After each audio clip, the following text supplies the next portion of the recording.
अस्सलाम वालेकुम नाजरीन, आपका होस्ट आपका दोस्त एहसान नारजो लेट सी पाकिस्तान में आपको खुश आमदीद कहता हूँ। उम्मीद करता हूँ कि आप खैर खैर से होंगे। आज के व्लॉग में बढ़ने से पहले आपको गुजारिश है कि मेरे चैनल को सब्सक्राइब करें, अगर वीडियो पसंद आए तो लाइक करें और दोस्तों के साथ शेयर करें। जी हाँ जनाब, आज हमारा टॉपिक तो सेनेट इंतखाबात ही हैं, साथ ही हम हल्की फुल्की सियासत पे भी गुफ्तगू करेंगे। इमरान खान ने सुप्रीम कोर्ट में रेफरेंस दायर करके सुप्रीम कोर्ट को भी इम्तिहान में डाल दिया है, और एक तरफ जो वो पार्टियां हैं जो जमहूरियत का राग अलाप रही हैं और शफाफियत की बात कर रही हैं और सिलेक्टेड की रेट लगाई हुई है, उनको भी इम्तिहान में डाल दिया है। वो अब इस शो ऑफ हैंड या ओपन बैलेट के ज़रिए इंतखाबात की मुखालफत कर रही हैं। देखें कि जब 2018 के इंतखाबात आ रहे थे तो उससे पहले सेनेट के इंतखाबात हुए थे मार्च के अवाइल में।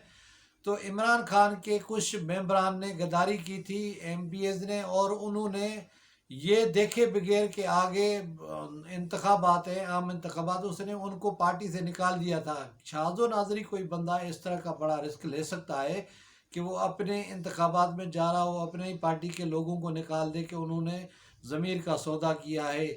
और आपने देखा होगा कि 2018 के सेनेट के इंतखाबात में आसिफ अली जरदारी ने बड़ी अक्लमंदी बड़ी दानिशमंदी से, एक इमामुद्दीन शौकीन था जो फंक्शनल लीग के साथ होता था, उसको सेनेट की टिकट दी और उससे बहुत सारे पैसे लिए और वो एमक्यूएम के अरकान में बांट के वहाँ से दो तीन अपने सेनेटर मुंतखबत करा लिए। तो यही सूरत हाल है कि जो सेनेट के इंतखाबात होते हैं इसमें बड़े बड़े सरमाएदार इन्वॉल्व होते हैं और वो पैसों का इस्तेमाल होता है। ये एक अच्छा फैसला है कि अगर सेनेट के इंतखाबात शो ऑफ हैंड या ओपन बैलेट पेपर के ज़रिए होने चाहिए। आपने देखा था कि सादिक सजरानी के इंतखाब के वक्त अगर शो ऑफ हैंड होता या फिर ओपन बैलेट पेपर होता तो जो सूरत हाल उस वक्त हुई थी ये ना होती। ये आइंदा के लिए एक प्रिंसिपल बन जाएगा कि सेनेट के इंतखाबात शो ऑफ हैंड या ओपन बैलेट पेपर के ज़रिए होने चाहिए। बहरहाल मौजूदा सूरत हाल में हर बंदा घाटे का सौदा नहीं करना चाहता, इसलिए अपोजिशन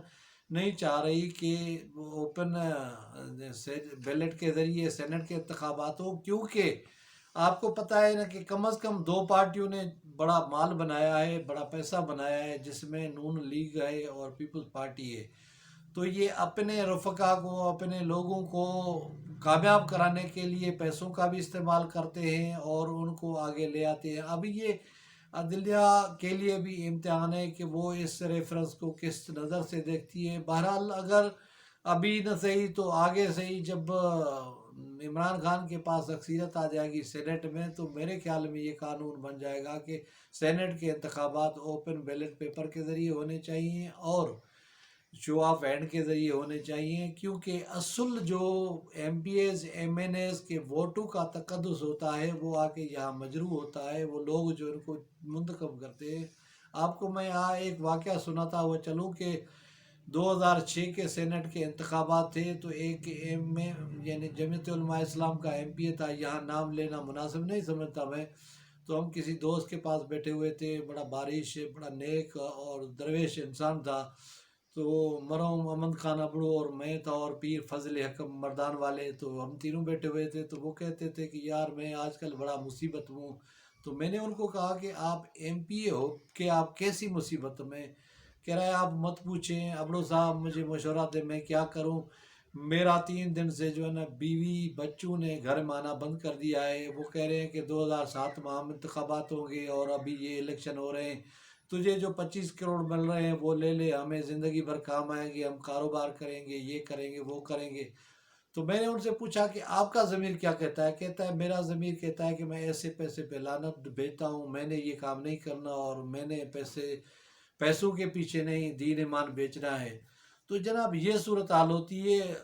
तो यहाँ पैसा इन्वॉल्व होता है, जहाँ पैसा इन्वॉल्व हो वहाँ फिर बड़ी माफियाज बड़े लोग इन्वॉल्व हो जाते हैं और इसी तरह सेनेट के इंतखाबात होते हैं। और वो लोग अभी आप हाल ही में देख रहे हैं कि सलीम मांडवी वाला जो वाइस यानी सेनेट का वाइस चेयरमैन है, तो वो किस तरह यानी एक कस्टोडियन ऑफ हाउस होते हुए नेब के खिलाफ या नेब चेयरमैन के खिलाफ अपनी सीट का इस्तेमाल कर रहा है। और यही लोग होते हैं जो अपने कारोबार को बढ़ोतरी देने के लिए, अपने वसाइल को बढ़ोतरी देने के लिए, अपनी कंपनियों का फ़ायदा समेटने के लिए सेनेट में आ जाते हैं, और ये उससे रिलेटेड कायमा कमेटी की चेयरमैनशिप ले लेते हैं, मेंबरशिप ले लेते हैं, जिससे रिलेटेड इनका कारोबार होता है।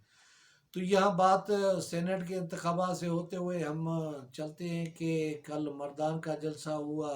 मरियम नवाज़ और मौलाना फजल रहमान जो आहिस्ता आहिस्ता तनाई की तरफ जा रहे हैं, और जिससे के साथ पीपल्स पार्टी बेवफाई कर रही है। मैंने पहले भी ये कहा था कि पीडीएम का इत्तेहाद नहीं चलेगा और इसने चलना नहीं है, क्योंकि आप एक पहाड़ के साथ सर टकरा रहे हैं, आखिरकार आपका ही सर जख्मी हो जाएगा। मौजूदा सूरत हाल में पीडीएम की क़यादत देर आयद दुरुस्त आयद आहिस्ता आहिस्ता अपने मंतकी अंजाम को जा रही है। मैंने कहा था कि आसिफ अली जरदारी मंजे हुए सियासतदान हैं, वो कभी भी नहीं चाहेंगे कि वो सिंध हुकूमत की कुर्बानी दें या सेनेट इंतखाबात से रफू हो जाएं। आपको अंदाज़ा नहीं है कि इस सारे खेल के पीछे क्या माजरा है। ये मौलाना फजल रहमान क्या कहते हैं कि शादी भी खाता है तो गमी भी खाता है, इधर भी चलता है तो उधर भी चलता है। इसने बड़ा अच्छा रोल प्ले किया है, बड़ी प्यार से, बड़ी मोहब्बत से नवाज शरीफ से पैसे समेटे और तहरीक चलाई, उसको बाहर भेज दिया। अब दोबारा सिलसिला चल पड़ा है और यही पीडीएम के जलसे हो रहे हैं। 1 से 2, 2 से 3, 3 से 4, 5 जलसे हो गए, लेकिन लाहौर माँ के नतीजा 0 निकला।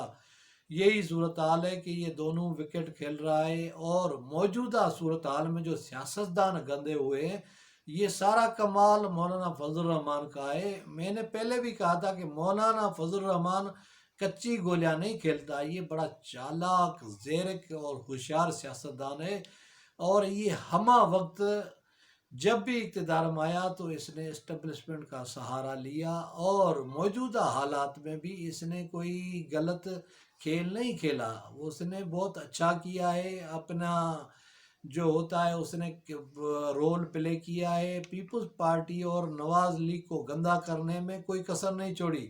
लेकिन यहाँ बात आती है कि आसिफ अली जरदारी इस सारी सूरत हाल को भांप गए हैं, इस सारी सूरत हाल से अंदाज़ा लगा गए हैं कि ये हमें सेनेट से और कौमी असम्बली से आउट होने की साजिश हो रही है। इसलिए उसने अपने बच्चे बिलावल को कह दिया है कि बेटा सुधर जा, और इस तरह इस्टेब्लिशमेंट के खिलाफ ना जा, इस तरह फुर्तियाँ ना दिखा जिस तरह तू दिखा रहा है। ऐसे होगा तो फिर हमारा अल्लाह ही हाफिज़ है, फिर जो हमने 18वीं तरमीम बनाई थी ना, उसका भी बेड़ा गर्क हो जाएगा। इसलिए वो ज़िमनी इंतखाबात में भी जा रहे हैं, नहीं कौमी असम्बली से इस्तीफ़ा देंगे, न ही सेनेट से इस्तीफ़ा देंगे, और न ही सूबाई असम्बली से इस्तीफ़ा देंगे। ये आएंगे जो पीपल्स पार्टी की सीटें हैं, जो उनके सेनेटर बनेंगे, ये मज़ीद 3 साल उस पर बैठेंगे और इसी हुकूमत का सहारा देंगे और इस सिस्टम को बचाएंगे, क्योंकि इस सिस्टम के साथ पीपल्स पार्टी की एक लाइफ लाइन बनी हुई है। उनको सिंध सूबा मिला हुआ है। मियाँ नवाज शरीफ के लिए मशहूर है ना कि वो थोड़े से अकुल के हिले हुए हैं, वो सरी पाए खा लेते हैं, दही बड़े खा लेते हैं, फिर जो उनके दिल में आता है तो वो कर लेते हैं। यही सूरत हाल है कि नवाज लीग को समझ में नहीं आ रहा कि हमें करना क्या है, किस तरफ जाना क्या चाहिए, क्या करना चाहिए। अब नवाज शरीफ के लिए देखें मसाइल नहीं तो इस्टबलिशमेंट ने खड़े किए हैं, नहीं उसके लिए जो है ना इमरान खान ने खड़े किए हैं। उसके लिए मसाइल एक उसकी चहेती दुलारी बेटी है नानी अम्मा मरियम नवाज शरीफ, उसने मसाइल खड़े किए हैं, और दूसरे उसके बेटे हैं जो हसन नवाज और हुसैन नवाज, उसने सियासी तौर पे नवाज शरीफ का बेड़ा गर्क कर दिया है, और बेटू ने मुआशी तौर पे उसका बेड़ा गर्क कर दिया। वो दौलत कमा के जाके लंदन बैठ गए। अब जो भी शरीफ ख़ानदान का बंदा जाता है वो लंदन, या तो बस उसको अल्लाह ही ले आए शेख रशीद की तरह, या फिर आए तो जेल में आके बैठे। बाकी वहाँ उन्होंने एम्पायर खड़ी की हुई है। तो یہی صورتحال ہے کہ اگر نواز شریف اپنی بیٹی کے باتوں میں نہ آتا اور اسٹیبلشمنٹ کے ساتھ پنگا نہ کرتا، اور جس طرح اس نے سیاسی گیم چلائی، اگر اس طرح نہ کرتا تو اقتدار میں بھی بیٹھا ہوتا اور اس کے بیٹے بڑے مزے سے کاروبار کر رہے ہوتے۔ موجودہ صورتحال میں جو غلطیاں کر رہی ہے وہ نواز لیگ میں جو ایک سنجیدہ طبقہ تھا، جو ایک بڑا اچھا، جیسے راجہ ظفر الحق تھا اور مشاہد حسین سید تھا اور بہت سارے اچھے اچھے لوگ تھے، وہ کنارہ کش ہو گئے ہیں، ان سے کوئی پوچھتا نہیں، اور یہ ایک ارسطو ٹائپ آ گیا ہے، حسن اقبال اور خواجہ آصف اور اس کے علاوہ خواجہ برادران جو ایگریسو مائنڈ کے ہیں، جو ایگریسو ہو کے کھیلتے ہیں اور جو اسٹیبلشمنٹ کو تڑیاں لگاتے تھے، اسٹیبلشمنٹ کو برا بھلا کہتے تھے۔ تو نواز شریف اپنے ہی گڑھے میں خود گرائے، اس نے اپنے لیے خود مسائل پیدا کیے ہیں، اور جو قانون کا کچا ہوتا ہے، جو دوسروں کے باتوں میں آ جاتا ہے، اسی کا انجام یہی ہوتا ہے۔ امید ہے ناظرین آپ کو میرا ولاگ پسند آئے گا، کسی اور ولاگ میں آپ سے دوبارہ ملاقات ہوگی، تب تک مجھے دے اجازت، خدا حافظ۔